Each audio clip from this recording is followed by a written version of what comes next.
معزز سامعین و حضرات، السلام علیکم ورحمۃ اللہ وبرکاتہ۔ نحمده ونصلي على رسوله الكريم، اما بعد فاعوذ بالله من الشیطان الرجیم، بسم اللہ الرحمن الرحیم۔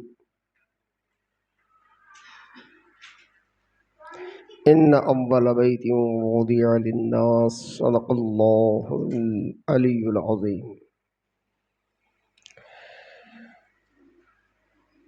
حضرات محترم، بزرگوں، عزیز دوستوں، میرے پیارے اسلامی بھائیوں، یہ محفل پاک جس خوشی میں منعقد کی گئی ہے،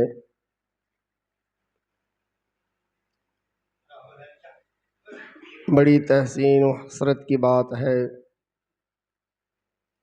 کہ حضرات سنا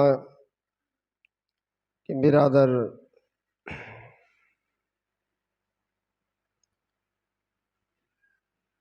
محمد عارف بیت اللہ کے لیے، ان کی زیارت کے لیے جا رہے ہیں۔ بڑی خوشی کی بات ہے کہ اللہ تعالیٰ ان کے اس سفر کو اپنی بارگاہ عزت میں مقبول فرمائے اور آنے کے بعد میں ان کو صراط مستقیم پہ چلنے کی توفیق رفیق عطا فرمائے۔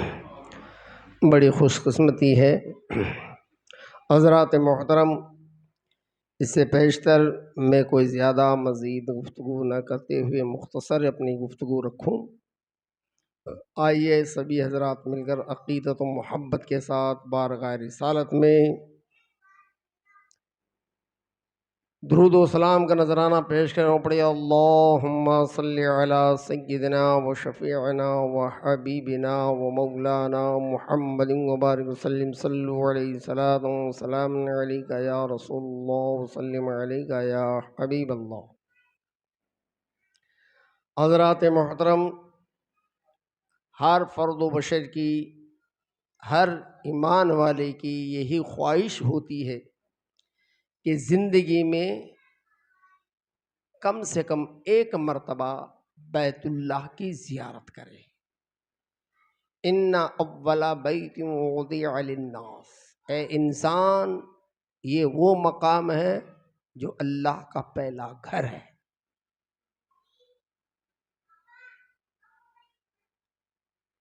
لیکن پیارے آقا صلی اللہ تعالی علیہ وسلم اپنی پیاری مبارک زبان سے ارشاد فرماتے ہیں کہ پہلے مرتبہ جب انسان بیت اللہ کے مقام پر پہنچتا ہے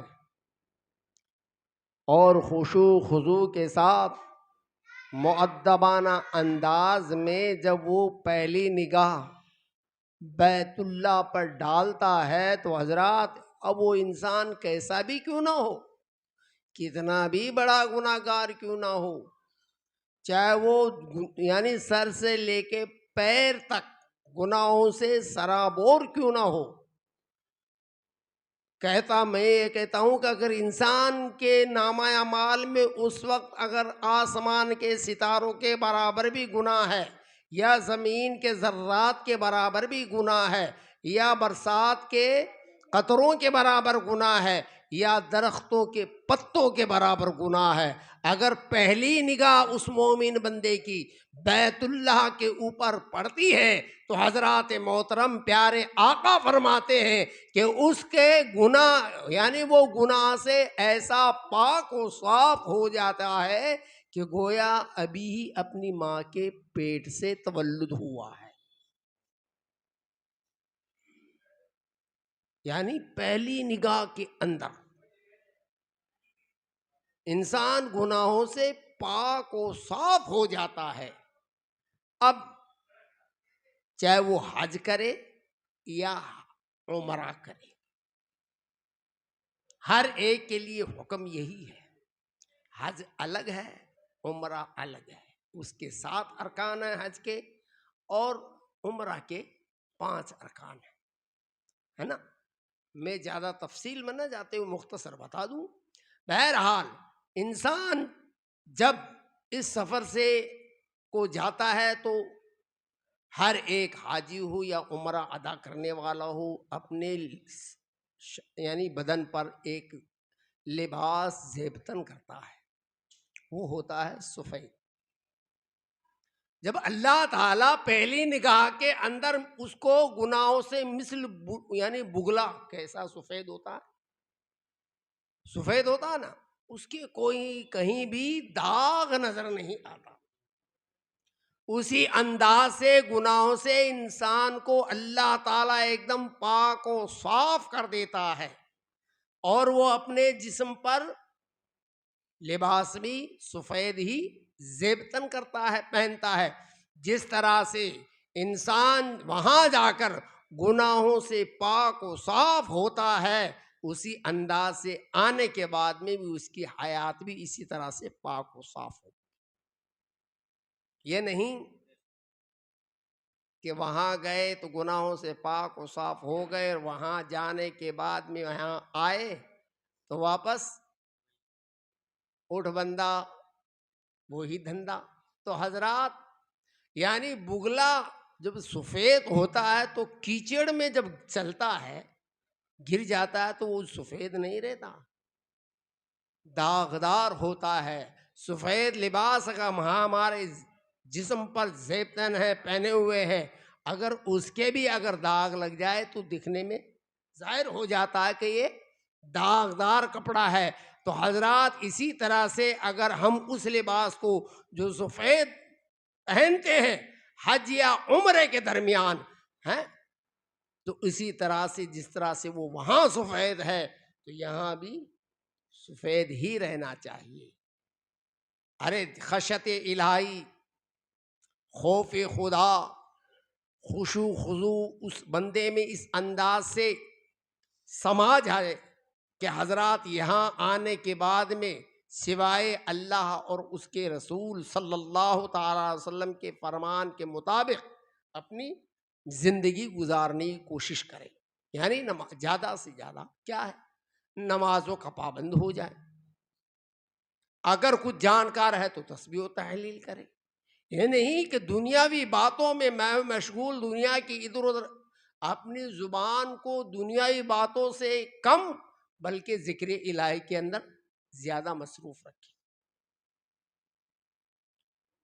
بھئی حضور کا فرمان ہے نا کہ اگر دو چیزوں کی اگر انسان ضامن دے تو وہ جنتی ہے. ایک ہے زبان, دوسری ہے اپنے شرمگاہ. ان دونوں چیزوں کی حفاظت کرنی چاہیے. لیکن حضرات اگر زبان اگر کنٹرول میں ہو جائے انسان کے تو حضرات محترم تمام گناہ دور ہو جائے. لیکن آج انسانوں کی زبان کنٹرول میں نہیں رہتی, بولتا کچھ ہے, کہتا کچھ ہے, کرتا کچھ ہے نہیں, بس زبان. ارے تو اللہ کے اس مقدس گھر کی زیارت کر کے آ گیا, اپنے آپ کو گناہوں سے پاک و صاف کر کے آ گیا, مثل بگلے کی طرح سفید ہو کر کے آ گیا, پھر یہاں آنے کے بعد واپس تو کیچڑ میں ملوث ہو رہا ہے. یہ کہاں, یہ مبارک سفر پہ تیرا کیا کامیاب نہیں ہوگا. نہیں, انسان کو اس سفر کو مبارک نہ رکھنا ہے, کامیاب بنانا ہے تو حضرات محترم یہاں آنے کے بعد میں بھی اللہ کا ذکر و اذکار کرے, میں نمازوں سے وابستہ ہو جائے, 5 وقت نماز پابند کے ساتھ ادا کرتا رہے, چاہے وہ گھر میں کرے یا مسجد میں ادا کرے, پر انسان بندہ یاد الہی کے اندر مشغول رہے, دنیاوی باتوں اور لو لعب سے دور اور کنارہ کشی رہے. ایسے بندے کو جو اللہ عز و جل کے مقدس گھر اور حضور اکرم صلی اللہ تعالی علیہ وسلم کے پاک در کی زیارت ہو جائے تو حضرات محترم ایسے شخص دنیا ہی کے اندر جنتی ہے. پیارے آقا کا بھی یہی فرمان ہے کہ جس نے میرے روزے کی زیارت کی وہ جنت ہے, جس نے میرے روزے کی زیارت کی وہ جنتی. تو حضرات محترم ہم جنی سمجھ لو جانے والے وہاں روشن علی آڈیو سپیکر سینٹر سجان آ گڑھ. جاتے ہیں, یہاں آنے کے بعد میں وہ سرٹیفکیٹ فیل ہو جاتا ہے. ایسا نہیں ہو, بلکہ جس طرح سے وہاں پر خشیت الہی کے اندر ہم مستغرق رہتے ہیں، تو یہاں بھی خوف الہی کے اندر ملوث رہنا چاہیے، یہاں بھی خوف خدا ہونا چاہیے، یہاں بھی خشیت الہی سے ہمارا دل سرشار رہنا چاہیے۔ جس کا دل اللہ کے خوف سے لرزاں بر اندام ہوتا ہے وہی انسان زندہ ہوتا ہے، وہی دل بھی زندہ ہوتا ہے۔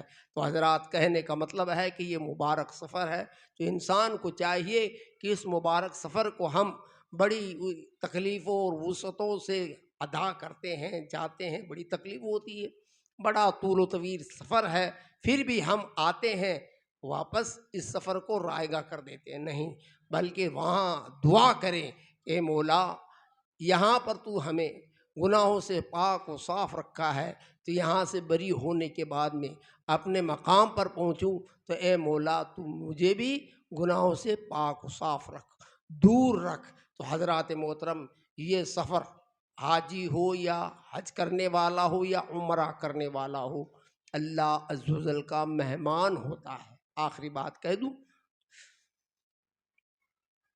کہ جانے والا اس وقت بھی اس سے دعا کی التجا کرے کہ ہمارے حق میں دعا کرے، اور جب وہ واپس آ جائے،